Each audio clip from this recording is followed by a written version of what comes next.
Assalamu alaikum warahmatullahi wabarakatuh. Alhamdulillah, kwanza tunamshukuru Mwenyezi Mungu na tunamtakia rehma na amani zimfikie kiongozi wa umma huu ambaye sio mwingine ila ni bwana Mtume Muhammad sallallahu alaihi wasallam. Siku nyingine ambao tunamshukuru Mwenyezi Mungu na tunaingia katika siku 10 za Dhulhijja. Namuomba Mwenyezi Mungu tuanze kwa amani na tumalize kwa amani. Alafu katika hizi siku wakumbuke ndugu zetu wa Palestina kwa dua kwa wingi, Mwenyezi Mungu awape amani. Katika hizi siku 10 ni siku za kuzidisha ibada na kusoma Qur'ani na kutoa katika yale Mwenyezi Mungu amekupa, kwa sababu naambiwa katika siku bora katika maisha ya mwanadamu, siku bora ambazo umezipata ni siku za 10 ya Dhulhijja. Ni siku bora mno. So inafaa utumie hii advantage ambayo Mwenyezi Mungu amekupa, isije ukacheza cheza kisha zikaisha hii siku na hujui kama utafika siku zile zingine za Dhulhijja. So tuweze kufanya amal ambayo ni amali nzuri, na tuweze kujaribu sana katika hizi siku kuswali swala kwa wakati wake, napata ajiri kubwa sana. Na wale ambao wana uwezo waweze kutoa katika mali yao ambao Allah aliwapa katika njia ya halali na wakatoa sadaka kwa wingi. Mimi wananiita Salim. Mimi naitwa Keno Chele. Keno Chele, asante sana. Kila siku naona unakuja, maanake uko na hamu sana kujua Uislamu, na Mwenyezi Mungu tunamuomba akuongoze uwe Muislamu, kwa sababu Allah ndio huwa anaongoza waja wake. Tunamuomba Mwenyezi Mungu akuongoze uwe Muislamu. Hiyo ndio dua tunaweza kukufanyia kwa hivi sasa. Mungu akuongoze uwe Muislamu, kwa sababu Allah akimpenda mja wake humfungulia kifua chake Uislamu. Swali gani ungelikuwa nayo? Hata mimi nimeshukuru sana kufika hapa ili tujadiliane mambo ya Uislamu, tena mambo ya Ukristo, tuione ukweli iko wapi. Asante, hebu injika swali ya leo nilisikie. Sasa swali ya leo nataka nisome kwanza, unisomee katika Waibrania 9:22. 9:22 Waibrania. Hebu sikiza hizo nyanja inasemaje baba. Waibrania 9:22. Kitabu cha Waibrania, tusikize kinasema kitu gani ndio tutelemke katika hizo nyanja. 9:22 Waibrania. Na katika Taurati karibu vitu vyote husafishwa kwa damu. Asante. Na pasipo kumwaga damu hakuna ondoleo. Asante. Hapo tu. Rudia tena. Na katika Taurati karibu vitu vyote husafishwa kwa damu. Asante. Na pasipo kumwaga damu hakuna ondoleo. Asante. Sasa hapo ndio nataka nielewe, kwa maana tunaona katika Torati, kwa maana hata Waislamu wamejua Torati, na nasikia Biblia ikisema ya kwamba katika Torati vitu vyote inaondolewa na nini? Na damu, na pasipo damu hakuna ondoleo ya dhambi. Hebu unisomee tena alafu niulize swali. Quran 2:47. Lakini hiyo Waebrania usije ukakoti vibaya mchungaji, haijasema kuhusiana na mambo ya dhambi. Haikusema kuhusiana na mambo ya dhambi, imesema vitu yote. Hebu soma tena. Wacha tuende Qur'ani alafu itarudiwa. Qur'ani nasemaje? 2:47 al-Karim. Naam. Kwa jina la Mwenyezi Mungu mwingi wa rehema na mwenye kurehemu. Enyi kizazi cha Israeli, yani Mayahudi, kumbukeni neema zangu nilizokuneemesheni. Naam. Na nikakutakaseni, nikakutukuzeni kuliko viumbe wengine wakati huo. Na yogopeni siku ambayo nafsi haitafaa nafsi kitu chochote. Asante. Wala hata hayatakubaliwa kwake nafsi hiyo maombezi kama ataombewa, wala hakitapokewa kikomboleo kwake, wala hata hawatanusuriwa. Nataka mpaka ngapi twende? Soma hapo tu. Soma tena. Rudia asikie vizuri. Enyi kizazi cha Israeli, yani Mayahudi, asante, kumbukeni neema zangu nilizokuneemesheni. Na nikakutukuzeni kuliko viumbe wengine wakati huo. Asante. Kama vitu vyote jinsi imesemekana inaondolewa na nini? Na kafara na damu. Sasa tukikataa damu wa Yesu Kristo iliyomwagika pale msalabani, tutapata hii rehema namna gani? Sana sana upande wa Waislamu wamekataa Yesu akukufa. Asante sana. Sisi Waislamu alhamdulillah, sisi tukiingia kwa masala ya dhambi haihusiani na lazima kumwaga damu. Alhamdulillah kwa neema ya Uislamu. Kwa sababu Mwenyezi Mungu anatuelezaje katika Uislamu? Yaani Mungu anasema katika 39:53. Mungu kwanza anatuambia kitu gani? Ndio unakuambia Uislamu ni neema. Sasa wewe lazima utafute damu za watu ndio ukubali ati unasamehewa dhambi. Lakini sisi sikiza Mwenyezi Mungu namna anavyotueleza katika Qur'an. Na ndio neema ya Uislamu. Leo rais wa nchi akikwambia ukipata shida njoo kwangu nitakusaidia, utakuwa na furaha kwa sababu utakuwa ukitembea kwa rais unamuomba ile msaada unataka. Lakini sisi Mwenyezi Mungu anatuambia njooni kwangu, chochote ambacho mnachotaka mimi nitawatimizia. Nyinyi ni waja wangu ya abdi, chochote ambacho uko na shida nacho njoo unamuuliza Mungu, Mungu anakutimizia. Sio mambo lazima umwage damu. Ndio uzuri ya Uislamu. Sikiza Mungu anasemaje, 39:53 Qur'an. Kwa jina la Mwenyezi Mungu mwingi wa rehema na mwenye kurehemu. Sema, enyi waja wangu mliojidhulumu nafsi zenu. Enyi waja wangu ambao mmedhulumu nafsi zenu, maana yake mmefanya midhambi katika ardhi ya Allah. Mungu anasemaje? Msikate tamaa na rehema za Mwenyezi Mungu. Sikiza Mungu anatuambia msije mkakata tamaa na rehema zangu. Yaani nyinyi ambao mmefanya madhambi msikate tamaa na rehema ya Mwenyezi Mungu. Rehema ya Mungu ni kubwa. Malizia. Bila shaka Mwenyezi Mungu husamehe dhambi zote. Yaani Mungu husamehe dhambi zote. Sio lazima ukaamini mambo ya madamu za watu. Hapana. Mimi sijasema damu za watu. Damu ya Yesu sio lazima hiyo. Kwa sababu sisi ona kwanza mimi sijaongea kuhusu damu ya watu. Ni damu ya nani huyu Yesu? Si ndio unasema? Sijasema damu ya watu. Ni damu ya nani umesema? Kafara Mungu alitoa ni mmoja. Na ni damu ya Yesu, sio damu ya watu. Sisi hatuamini mambo ya damu ya Yesu ati inatoa dhambi. Kwa sababu Mungu hawezi chukua damu ya binadamu ikawa ati ndio anafurahia Mungu, ati akiona mwanadamu amemwagwa damu ambayo ni Yesu ati sasa Mungu afurahi. Huyo Mungu atakuwa anafurahia damu ya binadamu? Ni makosa. Mungu hataki binadamu ati akufe juu ya asamehe dhambi. Sisi Mungu ametuambia leteni dhambi zote ambazo mko nazo, mimi nitawasamehe, mimi waja wangu. Hahitaji muamini sijui damu ya fulani ya manani. Malizia Qur'an. Hakika yeye ni mwingi wa kusamehe. Sikiza, na hakika Mwenyezi Mungu ni mwingi wa kusamehe. Anza hiyo Qur'an, nataka nisikie kabisa. Anza. Ndio tuijue. Ndio tuijue. Sema, enyi waja wangu mliojidhulumu nafsi zenu. Enyi waja wangu ambao mmedhulumu nafsi zenu, maana yake labda umefanya makosa, umefanya dhambi hii na hii. Msikate tamaa na rehema ya Mwenyezi Mungu. Kwanza tunaambiwa tusikate tamaa na rehema ya Mwenyezi Mungu. Bila shaka Mwenyezi Mungu husamehe dhambi zote. Yaani Mungu ambaye sisi tunayemwabudu husamehe dhambi zote bila kutudimandi tukaamini ati damu ya Yesu. Hapana. Mungu hutusamehe dhambi yoyote. Hakika yeye ni mwingi wa kusamehe na mwingi wa kurehemu. Yaani Mungu ni mwingi wa kusamehe na mwingi wa kurehemu. Yaani mimi nikifanya dhambi na muomba Mwenyezi Mungu ananisamehe. Si ati aniambie lazima uende ukaamini damu ya Yesu. Hapana. Mungu wa ukweli hakuambii ukaamini damu za Yesu. Hapana. Mungu wa ukweli anakuuliza wewe mja wake, ya abdi, lete shida zako mimi nakusamehe bila kukuwekea vikwazo, kwa sababu Mungu anatupenda. Sisi ni waja wake. Tukifanya madhambi tunakuja kwake anatusamehe. Hiyo ndio uzuri ya Uislamu. Alhamdulillah kwa kuwa Muislamu. Sifai kuenda ati niamini damu ya Yesu ndio nisamehewe. Hapana. Sharti Mungu anasemaje? Ni muombe maghfira, Mungu atatusamehe. Basi ndio hiyo. Haya naona uko nayo. Kwa jina la Mwenyezi Mungu mwingi wa rehema na mwenye kurehemu. 66:8. Enyi mlioamini. Enyi mliamini, tubuni kwa Mwenyezi Mungu toba iliyo kweli ya kweli. Sasa Mungu anatuambia ukiwa na dhambi wewe tubu kwa Mungu. Leta tauba kwa Mwenyezi Mungu. Tauba iliyo ya kweli. Mungu anafanyaje? Teremka. Huenda Mola wenu akakufutieni maovu yenu na kukuingizeni katika pepo zipitazo mito mbele yake. Sikiza, Mungu anakufutia makosa yenu.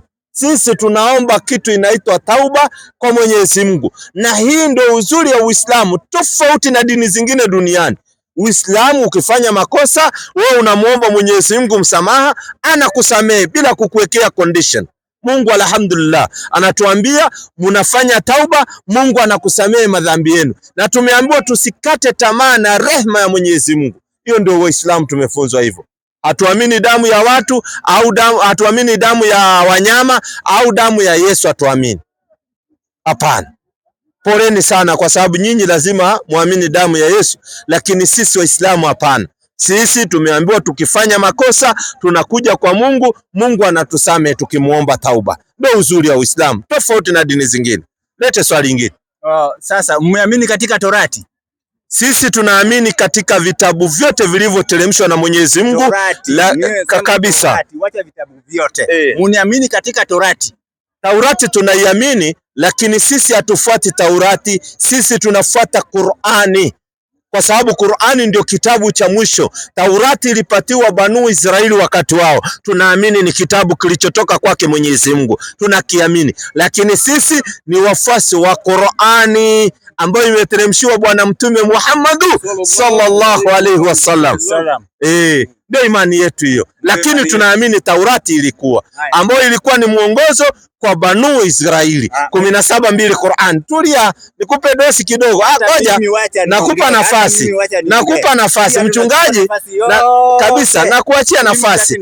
Nakuachia nafasi manake dakika 10. Ndio nataka nikuonyeshe Taurati 17:2. Alafu nikupe nafasi. Haya, sikiza tu. Kwa jina la Mwenyezi Mungu mwingi wa rehema na mwenye kurehemu. Na tulimpa Musa kitabu. Na tulimpa Musa kitabu ambayo ilikuwa ni Taurati. Na tukakifanya uongofu. Tulia, anauliza swali. Wagani walimpa Musa Torati?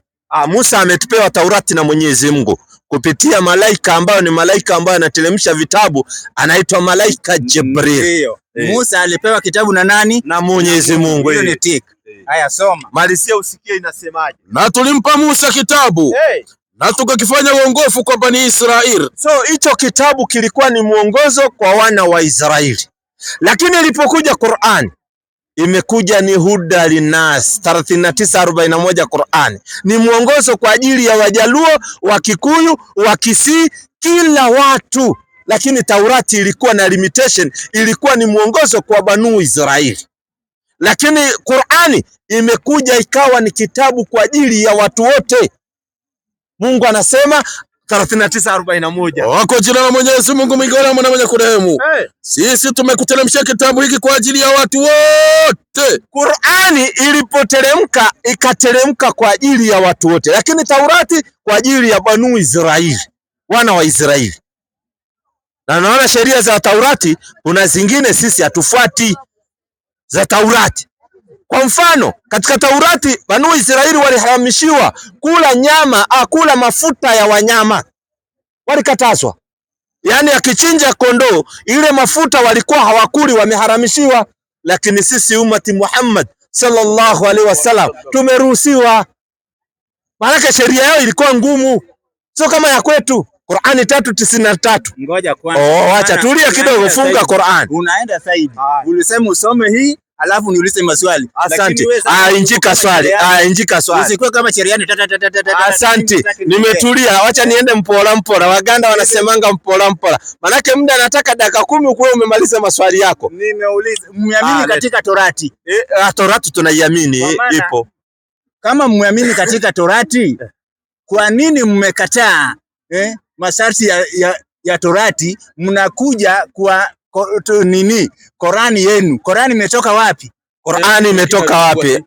Maana Musa alipewa nini na Mwenyezi Mungu? Alipewa Taurati. Alipewa Taurati na Mwenyezi Mungu. Sasa hii Qur'an mmepewa na Mwenyezi Mungu? Asante, swali nzuri sana. 26:192 Qur'an. Maswali mazuri kama mchungaji angeuliza, angekuwa Muislamu kitambo. Hii Qur'an umepewa na Mwenyezi Mungu. Ndio tunataka tujue. Tunataka kujua kama Qur'an umepewa na Mwenyezi Mungu. Kwa maana Musa hakuna tatizo. Nini na nani? Na Mungu. Na Mungu. Na hii Qur'an umepewa na nani? Ndio inakuja hiyo. Qur'ani 26:192. Anza hapo na asikie. Kwa jina la Mwenyezi Mungu mwingi wa rehema na mwenye kurehemu.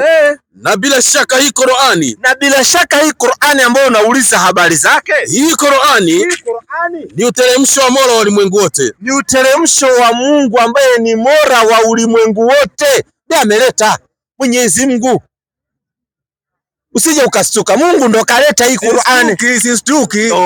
Maliza alafu niachie nafasi. Asante sana. Dakika moja tu namaliza. Acha ipite. Haya. Qur'ani 26:192 anza malizia ndio asikize vitu. Na bila shaka hii Qur'ani ni uteremsho wa Mola wa ulimwengu wote. Ni uteremsho wa Mola wa ulimwengu wote. Ameteremsha haya muhuisha sheria mwaminifu Jibril. Ameteremsha haya muhuisha sheria mwaminifu Jibril. Malaika Gabriel ndio ameleta. Ameletaje? Juu ya moyo wako. Tena ameleta juu ya moyo wa Bwana Mtume Muhammad sallallahu alaihi wasallam. So kuna formula ambayo Mwenyezi Mungu ameleta nayo. Ameleta Mungu kampa Jibril, Jibril akaleta kwa kifua cha Bwana Mtume Muhammad sallallahu alaihi wasallam. Basi mmesema Qur'ani iliteremshwa na Mwenyezi Mungu kwa nani? Kwa Mtume Muhammad sallallahu alaihi wasallam. Torati alipewa Musa kabisa. Manabii wote walikuwa wanazungumza kuhusu hii Torati amepewa nani? Amepewa Musa. Kwa maana nani Isaya kukuja alikuwa amezungumza kuhusu nini? Kuhusu Torati. Ayubu alikuja alikuwa anazungumza kuhusu Torati. Daudi akikuja alikuwa anazungumza kuhusu Torati. Ni wapi manabii wa Mungu wamezungumza kuhusu Qur'an? Asante sana. Swali nzuri sana. Nataka nijue. Swali nzuri sana. Hata mimi wacha niongee kidogo. Si umeuliza swali? Umeuliza wapi manabii? Umeuliza hivi. Wapi manabii wamezungumza kuhusu Qur'an? Sasa ni nijibu hiyo swali ama unataka ujibu wewe mwenyewe? Torati imezungumziwa mpaka mwisho. Na Torati imezungumziwa mpaka sasa tumetoka katika ondoleo wa dhambi kwa damu ya nini? Wanyama. Mpaka ikakuja tukaletewa kafara wa nani? Wa Yesu Kristo. Na kukuja kwenu nyinyi Waislamu mmetukandamiza na mnaleta maswali yenu mingi. Mmesema damu ya Yesu haisi kaondolea dhambi na mko na mfano yenu ya kuondoa dhambi. Sasa nataka kujua kama hawa manabii hawa nabii gani alizungumza kuhusu Qur'an? Asante sana. Swali nzuri sana anauliza. Si ndio hiyo? Kwanza hawa manabii hawajazungumzia Qur'ani kwa sababu kwa sababu Qur'ani ni kitabu cha mwisho. Sasa walizungumzia Taurati kwa sababu Taurati iliwatangulia. Hawa manabii walipokuja Taurati ndio ilikuwa imewatangulia, lakini Qur'ani ni kitabu cha mwisho kinafunga chapter. Sasa hawa manabii hawangejua kilichomo ndani ya Qur'ani. Wao wanazungumzia Taurati kwa sababu Taurati iliwatangulia. Ndio wanakoti pale kwa Taurati. 33:40 Qur'ani. Ngoja kwanza. Si ndio na kujibu vizuri tumalizane na hiyo. Alafu nikueleze mchungaji. Ngoja kwanza hapa. Kwa maana ukisema hawa manabii hawangezungumza kuhusu Qur'an. Hiyo inasemekana Qur'an kumbe iko kwa giza. Hawajui mambo ya Mwenyezi Mungu. Asante sana. Hawa manabii walikuwa wanaongozwa na Roho Mtakatifu. Hawa manabii. Asante sana. Kama mnataka kusema saa hii ndiyo sasa Qur'an imekuja na hawa manabii hawajaongea kuhusu Qur'an ama kuhusu Muhammad. Kwanza ni Qur'an. Nataka mmesema hakuna nabii anaongea kuhusu nani? Kuhusu Qur'an. Na mnabii mgani ameongea kuhusu Muhammad? Unajua unauliza maswali unaenda nini? Nilikuwa nataka nikuelewe. Kwanza ni kama manabii, hakuna nabii aliongea kuhusu Biblia kwa sababu Biblia haitambuliki na manabii. Unaona wewe, wacha hiyo. Ngoja kwanza. Hapo ni chenga. Ndio nakupa vitu na kuteremshia vitu vinavyokuja. Pili sijazifunga. Nataka nikueleze. Hakuna nabii aliongea kuhusu Biblia, na Biblia hakuna nabii anaitambua, hata Yesu haitambui wala Paulo hatambui Biblia. Amen. Haitambuliki na yeyote. Hapo. Biblia ni kitabu ambacho kiko kwa giza. Afadhali Qur'ani Bwana Mtume Muhammad sallallahu alaihi wasallam kaiongelea. Biblia hakuna nabii yoyote aliyetokea duniani akataja Biblia. Tulia sasa, nakupa vitu vizuri. Mtume Muhammad sallallahu alaihi wasallam kazungumziwa na manabii. Na Mtume Muhammad sallallahu alaihi wasallam katajwa na manabii vizuri, lakini katajwa wapi? Na katajwa katika vitabu. Mungu anatuambiaje? 13:43 Qur'ani sura Ra'd.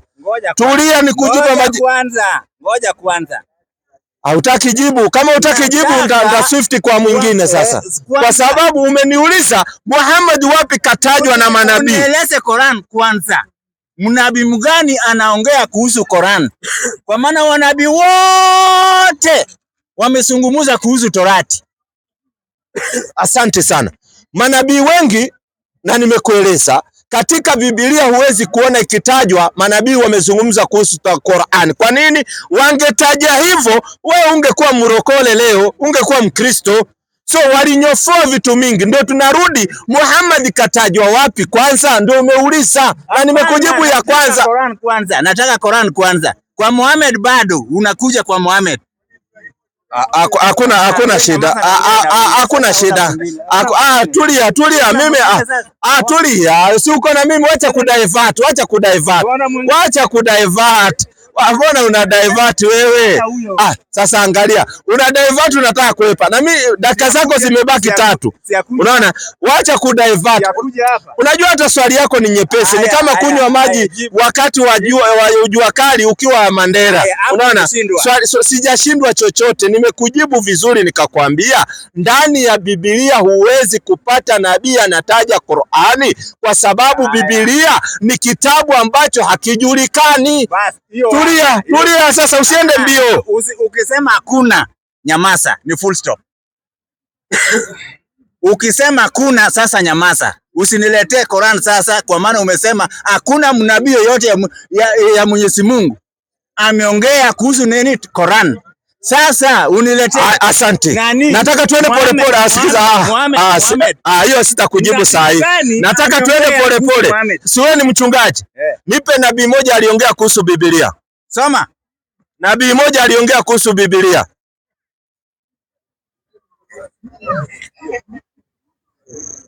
Nipatie hii maiki ifanyi. Nabii moja aliongea kuhusu Biblia.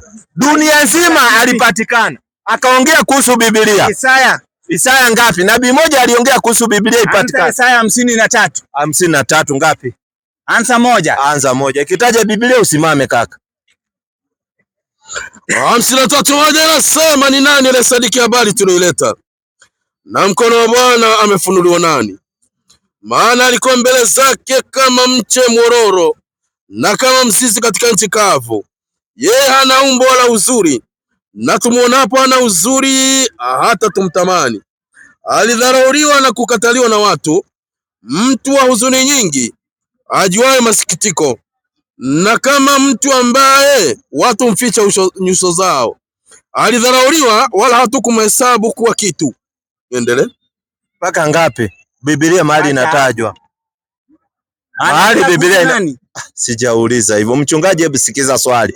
Nabii mmoja aliyetaja Biblia kwa makosa, hata kwa makosa tu kwa mdomo ya nabii akasema Biblia. Yaani kibahati mbaya akasema Biblia. Wapi? Hapo umekataa.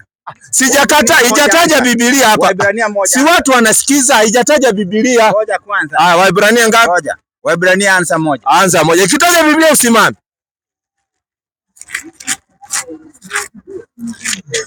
3:1. Biblia itambulike na nabii. Waebrania anza moja. Anza moja. Waebrania 1:1 anataka. Kitaja tu Biblia simama. Anasema Mungu ambaye alisema zamani na baba zetu katika manabii kwa sehemu nyingi na kwa njia nyingi. Mwisho wa siku hizi anasema na sisi katika mwana. Alimweka kuwa mrithi wa yote. Tena na yeye aliufanya ulimwengu yeye anakuwa ni mng'ao wa utukufu wake na chapa ya nafsi yake. Yes. Akavichukua. Ngoja. Kuna Biblia umepata hapo? Wewe wacha kuongea mambo ya Biblia. Mungu alikuwa anaongea na sisi zamani kupitia nani? Manabii. Naona mchungaji unapata pressure bure. Hapo nimesema hivi. Umeshindwa. Angalia. Nimesema hivi mchungaji, hakuna hapa, hamna cha kuepa. Hapo umeepa. Nimekuambia ngoja. Waje somo tena. Sasa utabai time bure. Naenda kwa swali ya mtu mwingine. Kwa sababu gani? Mchungaji ameniuliza wapi nabii katika Biblia alitaja Qur'ani. Nikamwambia katika Biblia huwezi pata nabii aliyetaja Qur'ani. Kwa nini? Kwa sababu hata nabii walioandikwa katika Biblia hawajui kitabu kinachoitwa Biblia. Manabii hawakijui. Nikamuuliza, kwanza ndio nikutolee Qur'ani ndani ya Biblia? Nitolee Biblia hapo ndani imetajwa na nabii yoyote? Swali ndogo. Kwanza manabii hawatambui kitabu kinaitwa Biblia. Hakuna nabii anakitambua. Sasa ingetajwaje Qur'ani ndani ya kitabu ambao manabii hawatambui? Hii inaongea kuhusu mambo ya Yesu, sio mambo ya Biblia. Wewe nakuuliza Biblia, unaenda kwa kusema Biblia kuna maneno inaongea. Na zamani iliongea nasi. Asante. Nisaka kuelewa. Sitaki upate pressure. Ya pili, hapo tuache. Ya pili. Nabii mgani ametaja Muhammad? Asante. 13:43 Qur'an. Malize hii. Mchungaji, na huyu ndio kiongozi wa kanisani na wahurumia sana. We nyamaza, wacha mdomo. Wacha mdomo. Mdomo wacha. Nimeacha. Haya. 13 tumalize na hiyo. 13:43. Wacha mdomo. Kwa jina la Mwenyezi Mungu mwingi wa rehema na mwenye kurehemu. Na wanasema waliokufuru, wewe si mtume. Asante. Sema, Mwenyezi Mungu anatosha kuwa shahidi baina yangu na baina yenu. Asante. Kuwa mimi ni mtume. Na pia yule mwenye elimu ya kitabu. Kila aliyesoma Taurati iliyo sahihi. Na Injili iliyo sahihi. Ameziona habari za Nabii Muhammad humo. Allah. Kumbe nabii, ngoja. Kuwa mpole. Si umeuliza swali tunakujibu. Tunaelezwa, tunaelezwa habari za Nabii Muhammad sallallahu alaihi wasallam zinapatikana katika kitabu kinaitwa Taura. Hii maiki mbona inazima? Mbona ikifika kwa mchungaji maiki yazima? Nani anazungumza hapo? Na huyu ni Mungu anatueleza kuhusiana na Nabii Muhammad sallallahu alaihi wasallam. Kabisa. Anazungumza Muhammad? Kabisa inatueleza hivi ili si ndio nataka nikumalizie mchungaji. Mbona uko na wasiwasi? Inasema ukitaka kupata habari za Mtume Muhammad sallallahu alaihi wasallam unazipata katika Taura. Unazipata katika Taura? Katika nini? Taurati. Sawa? Toa. Hiyo Taurati inazungumza nini? Hatuna Taurati. Lau tungekuwa na Taurati tungekutorea. Ile kitabu umetuletea kinaitwa Biblia ambao hakijulikani na manabii. Ni kitabu cha kutengeneza, sio chenga. Tumeelezwa. Rudia asikie. Tulia. Wacha. Hiyo wacha. Wanasema waliokufuru, wewe si mtume. Wanasema wewe si mtume. Sema, Mwenyezi Mungu anatosha kuwa shahidi baina yangu na baina yenu. Huyu anasema hajakufuru. Sijakufuru. Asante. Nimesema tu Goja. Nabii mgani ndio nataka anazungumza kuhusu Muhammad? Ni Musa, Yesu, hao manabii. Na wamezungumza katika Taurati, sio katika Biblia. Manake Biblia ni kitabu cha kutengenezwa, hakiko katika manabii, silsila ya manabii. Hakuna nabii aliyepewa Biblia. So sisi tunarifaiwa kwa Nabii Isa ibn Maryam, Yesu mtoto wa Maryam. Waliomtaja Muhammad wako 61 Qur'ani. Tulia nikupe. Sasa unaongea bila ushahidi. Sawa, unatoka, wacha nikupe nabii aliyetaja Muhammad kwa jina 61 yupo. Kwa jina la Mwenyezi Mungu mwingi wa rehema na mwenye kurehemu. Na wakumbushe aliposema Nabii Isa bin Maryam. Wakumbushe aliposema Yesu mtoto wa Mariamu. Waambia Mayahudi. Yesu alikuwa anaongea na Mayahudi, anawaambiaje? enyi wana wa Israeli, enyi watoto wa Israeli, hakika mimi ni mtume wa Mwenyezi Mungu kwenu. Mimi ni mtume wa Mungu kwenu. Yesu anasema, malizia. Nisadikisha yaliyokuwa kabla yangu katika Taurati. Ninasadikisha yaliyokuwa kabla yangu katika Taurati, na kutoa habari njema ya mtume atakayejia nyuma yangu, ambaye jina lake litakuwa Ahmadi. Yesu ndiye amesema kuna mtume anakuja nyuma ambaye jina lake anaitwa Ahmad au Muhammad sallallahu alaihi wasallam. Sasa mchungaji anacheka kwa sababu kaona ukweli umegundulika. Enda utulie, uache pressure. Haya, karibu. Mimi wananiita Salim. Kelvin. Kelvin, asante sana. Kelvin, Muislamu, Mkristo? Mimi sijaingia mahali. Yaani wewe huna dini yoyote, yani wewe uko katikati yani. Yaani ulipoangalia Ukristo ukaona huko umegoma, Uislamu umegoma, utaki kuwa Muislamu, ukakaa katikati. Sasa unajua shida ni hii. Kwa mtoto. Nilienda inaitangwa class. Ulienda class, yani shule yani. Kwanza siku ya kwanza. Nikasoma tu Biblia, nikaona hapana. Yaani uliposoma Biblia ukaona unachanganyikiwa. Sasa unajua sasa hii yenu mimi sijaisoma. Hujaisoma Qur'an. Yaani uliposoma Biblia ukachanganyikiwa, hujaisoma Qur'an. Alafu mimi kuna kitu nataka kujua. Unataka kujua nini? Kati ya Yesu na Muhammad, nani atarudi? Kati ya Yesu na Muhammad nani atakayerudi? Atakayerudi ni Nabii Isa ibn Maryam. Yesu mtoto wa Maryam ndiye atakayerudi. Sasa kwa hivyo nifuate Yesu ama nifuate Muhammad? Kufuata, unafuata Nabii Muhammad sallallahu alaihi wasallam, ndio mwisho wa manabii. Nabii Isa alikuwa ametumwa na akija atakuwa chini ya sheria ya Mtume Muhammad sallallahu alaihi wasallam, kwa sababu atatumia Qur'ani, kwa sababu kitabu chake Injili kilitiwa itirafu kikaondoka akimo.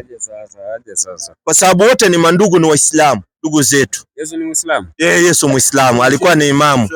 Tena msikitini alikuwa kiongozi. Bwana Yesu alikuja kwa Israeli na hakukuja kwa watu wengine. Alikuja kwa Israeli kwa sababu hakutumwa kwa ajili ya watu wote, kwa sababu mtume wa watu wote ni Mtume Muhammad sallallahu alaihi wasallam. Yesu katumwa tu kwa Waisraeli, yeye hajakuja kwako. Kuna kitu niliuliza mamangu nikiwa mdogo. Mamangu ni wa naitwaje? Sabato. Mamako ni Msabato. Sasa nilimuuliza, mam, sasa unaniambia nibatizwe na wewe mwenyewe uamini, unasema sijui unaona kwetu Saturday tu kwa nakunywa chai nini, vitu mingi, nyama nini. Pole sana, yani mmelelewa na mateso. Chai ina nini inaitwaje, majani chai. Yani chai haina majani, sio, ni maji tu unakunywa bure. Yani chai mnapatiwa chai bila sukari. Hata sasa hii sikulangi nyama mimi. Hata sasa hii ukuli nyama? Sijaizoea sasa hata chai. Ni mateso bana. Yani ngoja kwanza, kama ungekuwa unakula nyama ngekuletea ngamia bana. Kwanza ukule usikie ngamia tena nyama yake tena mashallah ajabu sana. Tena mbuzi nayo kametengenezwa dailo hapo, kitu ajabu, unaona Lakini pole sana, mlikatazwa kula nyama. Nyama ni halali. Sasa kubatizwa, ni Waislamu nabatiza ama ni Wakristo peke yao? Sisi hatubatizi. Kwa nini sasa? Ni kwa sababu ya hii 4:2 kitabu cha Yohana hapo baba, kwanza 4:2 alafu hiyo implemento 4:2. Mshikie vitabu tu, msaidie kushika vitabu hapo. 4:2 Yohana kwanza. Sisi hatubatizi, maana ubatizo ilikuwa ni mambo ya kipagani. 4:2 Yohana. Safiri senyanja aone na macho yake. 4:2 nasema Lakini Yesu mwenyewe hakubatiza. Kumbe Yesu hakuwa anafanya kazi ya kufanyaje? Kubatiza. Hakuwa anaweka watu kwa maji tu. Hapana. Kwa sababu aligundua. Anaikagua. Anaikagua. 4:2. Hebu muonyeshe kabisa. Mwenyewe hakubatiza. Na nani alibatiza hawa? Wanafunzi ndio wanafunzi wao walikuwa wakifanya shughuli kama hizo, lakini Yesu mwenyewe hakufanya hivyo. Na Yesu anasema jitieni nila yangu mujifunze kwangu, sio mujifunze kwa wanafunzi, mujifunze kwangu, kwa sababu Yesu hata wanafunzi hawajabatizwa. Hakuna mwanafunzi wa Yesu aliingizwa kwa maji chuchwa, hakuna, hatujapata. Kwa sababu gani? Waligundua ubatizo ni nini. 6:3 hiyo 3:6 kitabu cha Mathayo. Piga commentary aone. Wewe unapeleka mtoto mdogo kuweka kwa maji, hata unafaa kushikwa na polisi wa Kenya. Hiyo ni kujaribu kuua mtoto mdogo. Mtoto mdogo kumuingiza kwa maji anashindwa kupumua, ni kama unajaribu kuua mtoto mdogo. Makosa. Serikali ya Kenya inafaa kuwachukulia hatua. Maana mnajaribu kuua watoto wadogo. Tena mtoto mdogo hana dhambi. Sikiza habari. Unaenda kumtesa huko na maji. Unaenda kutesa mtoto kwa maji tena. Tena mtoto apumue, akiondoka hapo analia kulia. Sikiza, 3-6 piga fanusi yake aone. Ibada ya kutosa mwili majini. Hiyo ibada ya kuweka kwa mwili kwa maji ni mfano wa utakaso. Watu wanasema ni purification, yani ni mfano wa utakaso. Au wa kujitengeneza upya. Wanasema born again. Ibada kama hiyo ya kuweka watu majini ilijulikana na kutendeka katika dini za kipagani. Ilikuwa inafanyika katika dini za kipagani, na ndio nyinyi mnafanya hivyo kwa sababu dini yenu iko pande hiyo. Dini ya Mungu haiendi kubatiza watu. Watu wanakuwa safi kwa sababu ya maneno. Mbona venye nilienda tu siku 2 huko SDA. Hiyo kubatizwa sasa. Ulienda siku 2 Ule pastor, hakuwa pastor, ni mwalimu. Aliniambia sana akiniweka kwa maji natoka nikiwa mwili mpya, zero mpya, vitu mingi. Lakini ukashangaa umerudi na hii mwili yako tu. Mimi niliogopa venye niliona. Unaona ilikuwa mto hapa Mlolongo, mto Ardhi. Tulikuwa tunaishi hapo. Yaani unapelekwa kwa mto na labda kuna mama. Venye nilienda kuona wenye wanabatizwa, wenye wanaweka kwa ile maji, mimi nikaona hapana. Walikuwa wanataka kukuua. So alikuwa anakusudia kukuua. Nasema mimi kwa maisha yangu, mimi nitakuanga tu hapo katikati sasa. Usiwe katikati, kwa sababu kwa Uislamu watu wanakuwa wasafi kwa ajili ya maneno. Hii mambo ya kuwekwa kwa maji ni makosa. Na ndio unaona kanisa zingine wakagundua kama Katoliki hivi, wakaona hawataweka watu kwa maji, wananyunyusia hapa juu. Wananyunyusia tu maji hapa juu ati umebatizwa. Unaona? So hakuna hata ile forum ya kubatiza hawana.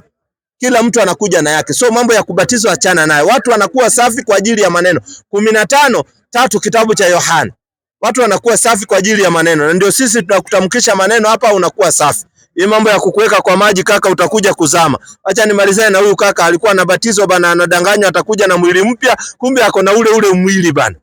Kwanza kuna mwingine alibatizwa hapa Tana River. Kama una habari. Mchungaji ameenda, unajua ni hawa wachungaji wapya wanaenda huko, hana habari kuwa ile mto Tana River kuna viumbe wako kule wanaitwa mamba. Wazungu wanaita crocodile.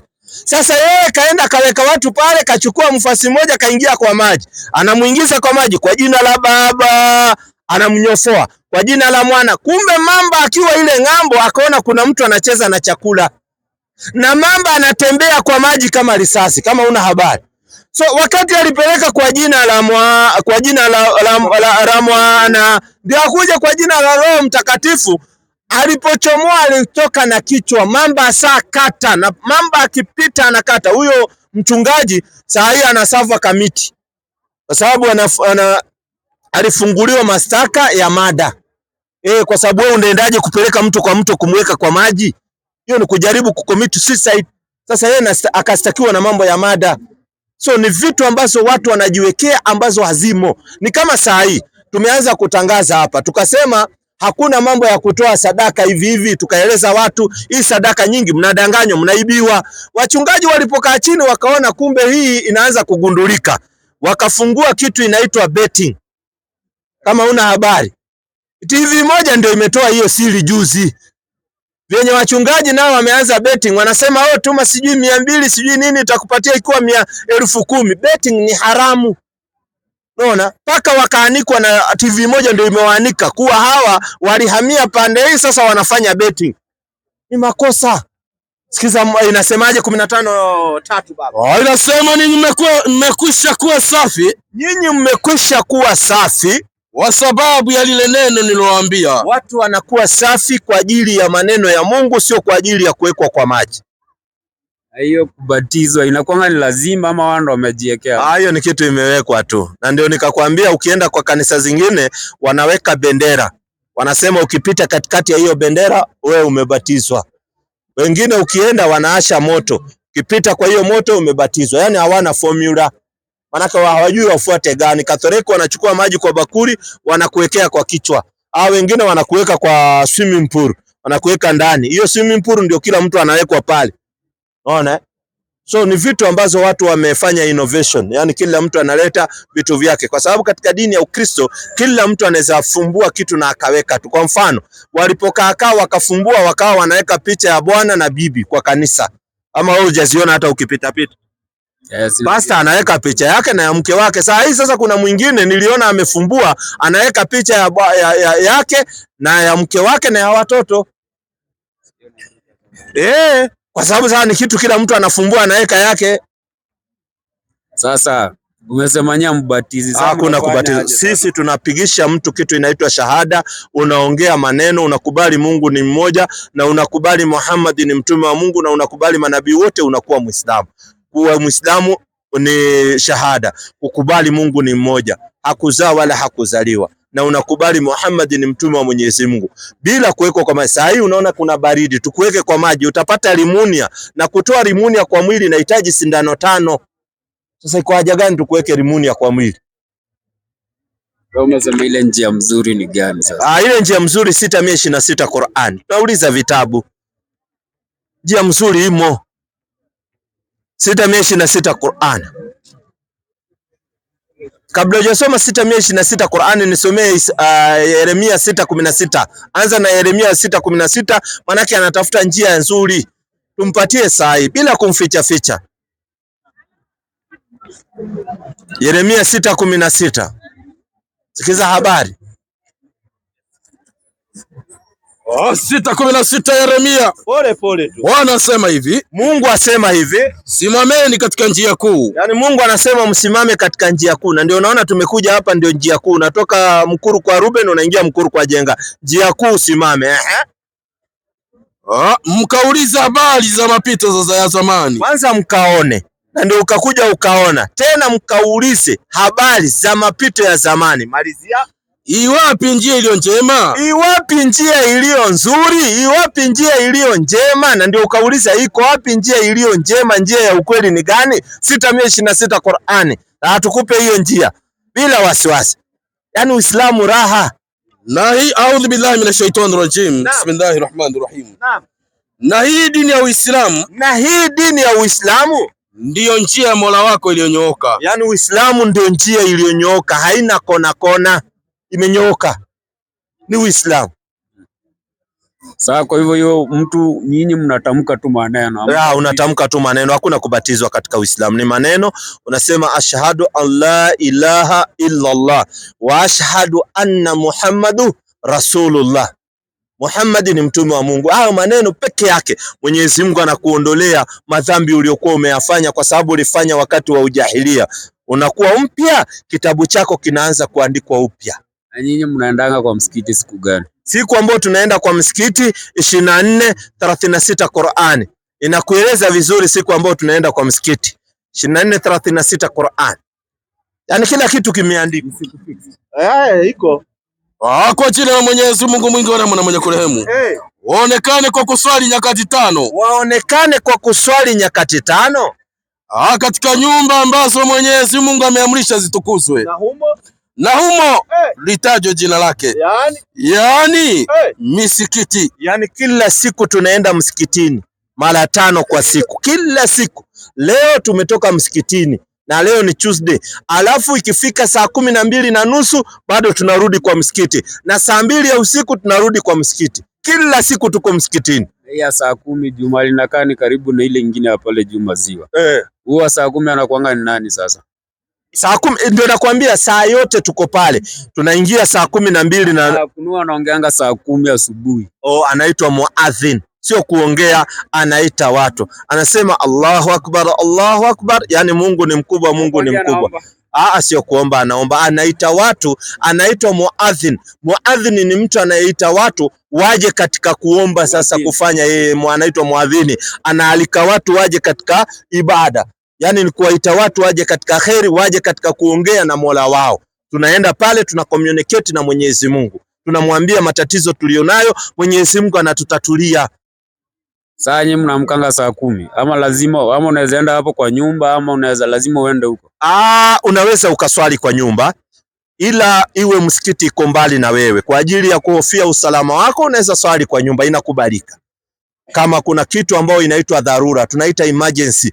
Maybe uko mbali na msikiti na unahofia security yako, ukitoka unaweza nyongwa na vijana. Unajua vijana nao na kunyonga kabare, wanakuweka hivi haraka haraka. Unaona hiyo masaa ukiona itakuwa utapigwa kabare, unaswali kwa nyumba. Yani Uislamu ni dini nyepesi kabisa, hatujawekewa uzito. Yani wewe ukiona unahofia usalama wako, unaambiwa swali kwa nyumba, unaswali kwa nyumba na inakubalika sala yako. Lakini kama hakuna kizuizi, unaweza ukafika msikitini kwa usalama. Ni bora zaidi kuswali kwa msikiti, kwa sababu unapata ajiri zaidi, unapata thawabu zaidi ukiswali kwa msikiti kwa jamaa. Yani Uislamu uko very clean kwa kila jambo. Hata ukiwa kazini, ikifika saa 7, msikiti uko mbali, huwezi fika huko na ukarudi, utachelewa masaa ya kurudi. Saa 7 umepewa ruksa kwenda kula lunch. Hiyo saa 7 unaswali hapo hapo kwa kampuni yenu. Unatafuta tu mahali, unatandika kamkeka kako, kama una mkeka unatafuta mahali safi, unaswali hapo hapo, swala yako inakubalika. Maana Uislamu ni wepesi. Alafu sala ni kitu ya kuzingatia, kwa sababu sala ndio jambo la kwanza ambao mwanadamu ataulizwa siku ya Kiyama. Kabla hujaulizwa haya mambo mengine, swala yako ndio inazingatiwa kwanza.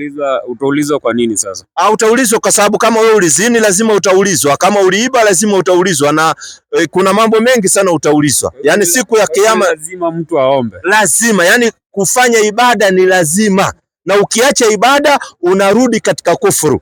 Paka tena urudi uanze kuswali. Kwa sababu sala ndio inamzuia mtu na maovu, na swala ndio nguzo kubwa sana katika Uislamu. Ndio inaushikilia Uislamu. Bila kuswali hauwezi kuwa hauswali na wewe unafunga upate thawabu. Yani inatekana uswali na ufunge ndio thawabu iambatane. Yani baada ya shahada ni sala, kuswali. Hauwezi kwenda kuhiji na wewe hauswali. Hapana, sala kwanza. Timiza sala 5. Jitahidi na utaweza. Kila jambo ni kutiania, na unajaribu, unaendelea na inawezekana, na ukasoma. Kwa sababu elimu ndio kitu ambacho kinamvutia mtu kwa kufanya kheri. Maana ukifanya dhambi ukiwa na elimu, unajua nimefanya dhambi hapa, unahofia katika moyo wako. Lakini kama hauna elimu, utaendelea tu kufanya mambo hivi ovyo ovyo. So elimu muhimu sana, ndio itajua thawabu za kuswali ni gani na hatari ya kuacha sala ni gani. Yani tale kuswala unaambiwa hata asipatiwe msichana akaoa wa Kiislamu, kwa sababu yeye mwenyewe haswali. Kama hawezi kuambatana na Mungu wake, utamwaminiaje binti yako? Yani mtu anayeacha sala ni mtu anayeachana na Mungu, kwa sababu sala ndio una communicate na Mola wako. Hapo nimeelewa, lakini hapo kwa ubatizo, kwa ubatizo hiyo nayo hakuna. Hiyo nimekuambia hakuna, ilikuwa ni mambo fabrication, haiko. Yara kwetu sidhani kama kuna mtu amebatizwa. So hata kwenu hakuna mtu amebatizwa? Mtu peke yake. Ni mama yako peke yako. Alidanganywa, usiwe na wasiwasi. Tunamuombea hata yeye Mwenyezi Mungu amuongoze awe Muislamu. So wakati utakuwa ready, karibu sana. Atatoka tu, kwa hivi ni ya Mwenyezi Mungu. Utakuja na brother yako, hakuna shida, lakini wewe mwenyewe kwanza ungesilimu, alafu ulete brother yako na uanze kusoma. Alafu kusoma ni free. Hatulipishi mtu kusoma. Unajua lazima kwanza unielezee mzuri ndio niamue. Hakuna shida, kesho njoo lete swali yako, usiwe na wasiwasi. Kama huyo unaitwa Kevin. Asante sana Kevin. Muislamu, Mkristo? Mimi ni Mkristo. Wewe ni Mkristo? Mkristo wa kweli ama? Ni wa kweli. Mkristo wa kweli. Asante sana, wekelea swali, injika swali tulisikie. Kuna hapo mahali ulisema kwamba atibatizo ni si ya ukweli, na tunaona kwamba Yesu mwenyewe alibatizwa. Yesu alibatizwa? Unajua hivyo?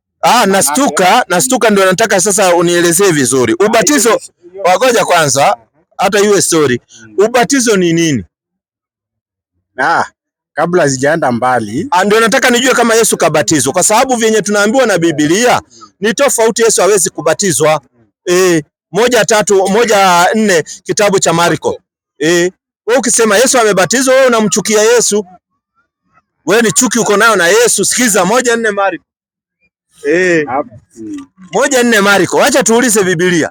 Inasema Yohana alitokea akibatiza nyikani. Yohana ndio alitokea akibatiza nyikani na kuhubiri ubatizo wa toba liletalo ondoleo la dhambi. Kumbe Yohana alikuwa anabatiza watu, na hiyo ubatizo ilikuwa inaondoa dhambi.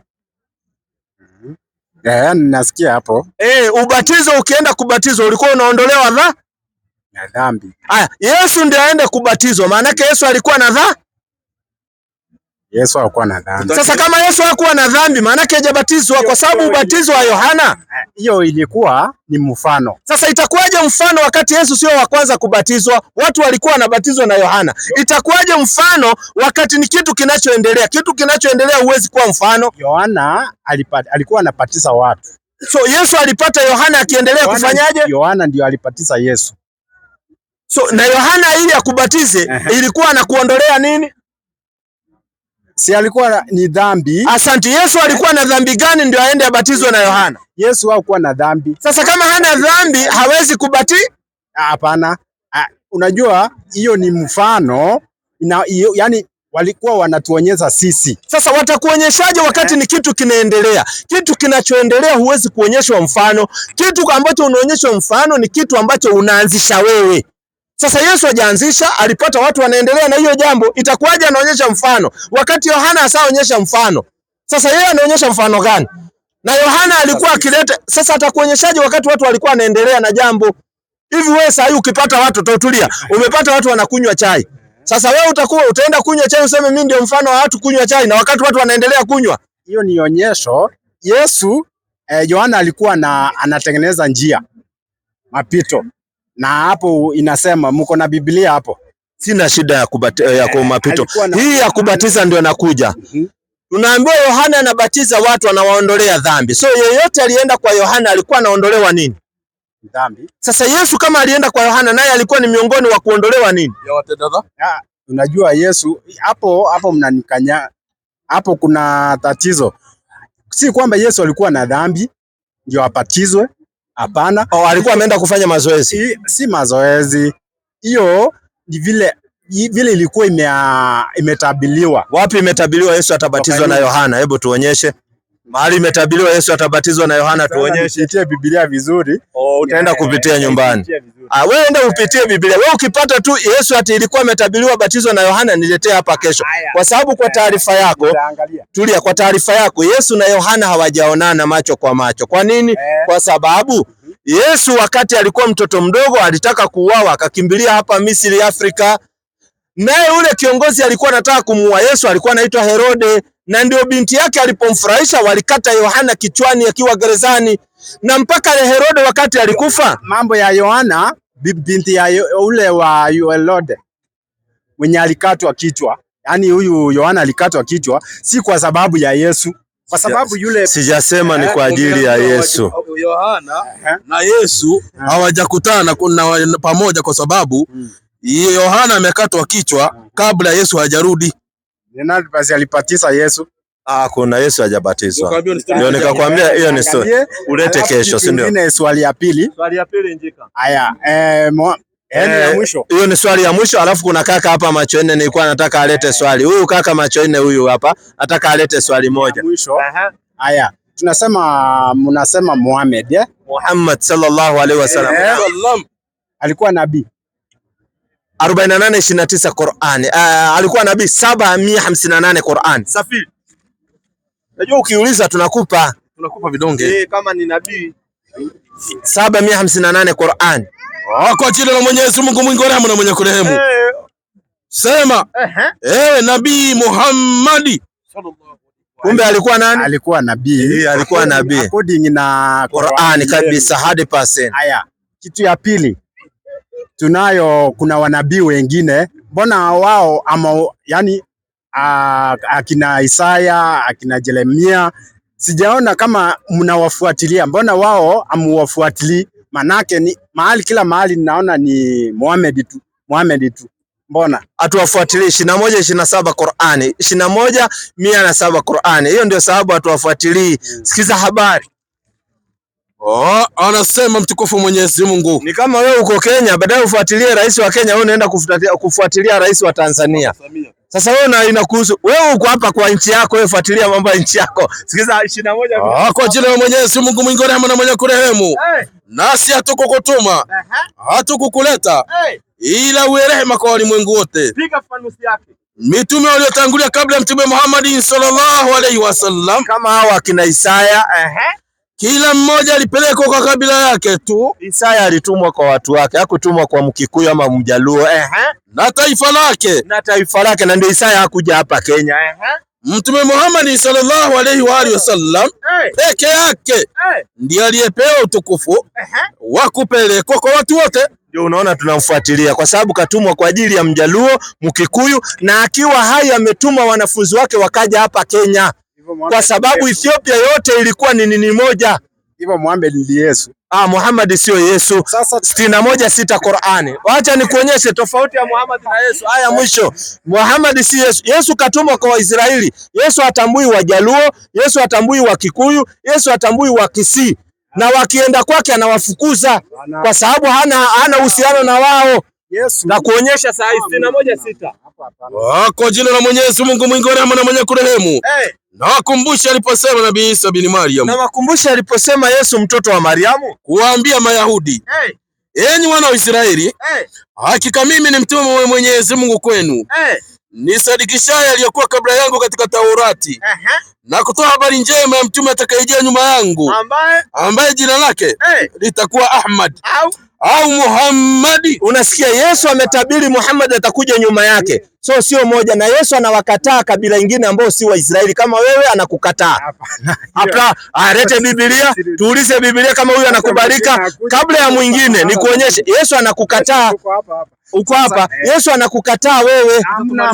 Nikuonyeshe kwa Biblia. Alikuja kwa ajili yako. Amekuja kwa ajili yangu. Nimuulize Yesu. Yesu ni mwana wa Mungu. Sasa wewe umesema amekuja kwa ajili yangu. Tunataka tumuulize. Tuulize Yesu. Wewe Yesu, umetumwa na Mungu kwa ajili ya watu wote. 13:23 Matendo ya Mitume. Changanya kidogo. Hakuna, na kuonyesha tu pole pole. Hapa kuna hapo nayo. 13:23 Matendo ya Mitume kwenye kuandika. Katika uzao wake mtu huyo. Katika uzao wake mtu huyo Mungu amewaletea Israeli mwokozi. Angalia, sio Mungu amewaletea Wajaluo ama Mkisii, hapana. Rudia. Mungu amewaletea Israeli mwokozi, yani Yesu kama alivyoahidi. Kumbe Yesu ameletwa kwa watu gani? Hapana. Hiyo Biblia ni ya uongo. Unajua hizi kitu mna contract. Kuna kitu hapo kwa sababu unajua Biblia inakuchukua mbele, inakuchukua nyuma. Hapo nayo kesho tutakuwa pamoja, lakini hii achana. Kwa sababu mambo ya mitume inaongea vitu zingine. Mitume si kwamba inaongelea Yesu tu.